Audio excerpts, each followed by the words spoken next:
Exam എഴുതാൻ വേണ്ടി പോകുമ്പോൾ നമ്മൾ ഏകദേശം പഠിച്ചിട്ട് അത്യാവശ്യം നല്ല റിവൈസ് ചെയ്തിട്ടൊക്കെയാണ് പോകുന്നത്. നമുക്ക് ഏകദേശം കാര്യങ്ങളൊക്കെ സെറ്റാണ്.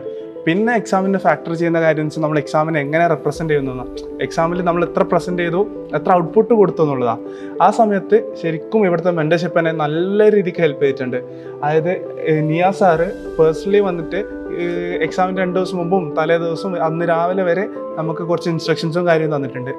ആ ഒരു കാര്യം കൊണ്ട് എനിക്ക് നല്ല രീതിക്ക് എൻ്റെ മാർക്ക് ഇമ്പ്രൂവ് ചെയ്തിന്. എക്സാം എഴുതുന്ന സമയത്ത് എൻ്റെ ഫിസിക്സിൻ്റെ മാർക്ക് എനിക്ക് ചെയ്തിട്ട് കിട്ടുന്നില്ല. സാധാരണ ഫിസിക്സിലാണ് ഞാൻ സ്ട്രോങ്. അപ്പോൾ ഫിസിക്സിൽ ഉത്തരം കിട്ടാതായപ്പം ഞാൻ സാധാരണ കേസിൽ ഞാൻ മെൻ്റലി വീക്ക് ആവുമായിരുന്നു. പക്ഷേ ആ എക്സാം ഹാളിൽ അവിടെ ഇരുന്നിട്ട് എനിക്ക് സാറ് പറഞ്ഞ കാര്യങ്ങളായിരുന്നു ഓർമ്മ വന്നത്. സാറ് നമ്മളോട് എപ്പോഴും ഇൻസ്ട്രക്ട് ചെയ്യുന്ന ഒരു കാര്യമാണ്, എക്സാം എഴുതുമ്പോൾ 1 to 1 ഒരു ക്വസ്റ്റിന് 1 to 1 നമ്മൾ എപ്പോഴും ഹാൻഡിൽ ചെയ്യണം, റൗണ്ട് വൈസ് ചെയ്യണം, ചെയ്യാതെ കിട്ടാത്ത സാധനത്തിന് സ്കിപ്പ് ചെയ്തിട്ട് വീണ്ടും വന്നിട്ട് ചെയ്യണം എന്നാണ് പറഞ്ഞത്. അപ്പം എക്സാം ഹാളിൽ ഇരുന്നിട്ട് ഞാൻ സാധാരണ പോകുന്ന രീതിയിലാണെങ്കിൽ ഞാൻ ഫുൾ ഡൗൺ ആയിട്ടുണ്ടായിരുന്നു, കഴിഞ്ഞുള്ള സംഭവിച്ചിട്ടുണ്ടായത്. പക്ഷേ ഇപ്രാവശ്യം ഈ സാറ് പറഞ്ഞ കാര്യങ്ങൾ ഇങ്ങനെ മൈൻഡിൽ ഉണ്ടായിരുന്നു. അപ്പം ഒരു ക്വസ്റ്റ്യൻ കിട്ടുന്നില്ല, സ്കിപ്പ് ചെയ്തു, അടുത്ത ക്വസ്റ്റ്യൻ കിട്ടുന്നില്ല, സ്കിപ്പ് ചെയ്തു. ഓരോ ക്വസ്റ്റ്യൻ ആയിട്ട് ഇങ്ങനെ നോക്കുന്നതുകൊണ്ട് മറ്റേതിനെ പറ്റിയിട്ടുള്ള ടെൻഷനും കാര്യങ്ങളും വളരെ കുറവായിരുന്നു.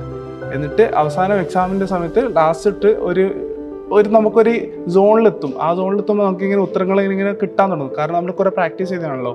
അപ്പം പിന്നീട് വന്നപ്പം ഓരോ സാധനങ്ങളിങ്ങനെ മെല്ലെ കിട്ടി തുടങ്ങിയിട്ടുണ്ടായിരുന്നു. അത് ഫസ്റ്റ് തന്നെ പാനിക് ആയിട്ടുണ്ടായിരുന്നെങ്കിൽ അത് കുത്തുന്നത് തെറ്റിയിട്ടും അങ്ങനെ കുറേ മിസ്റ്റേക്സ് ഉണ്ടാവാൻ പറ്റുമായിരുന്നു.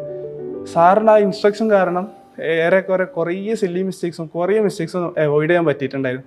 അതുകൊണ്ട് ശരിക്കും താങ്ക്ഫുൾ ആണ്, എസ്പെഷ്യലി ടു നിയ സർ.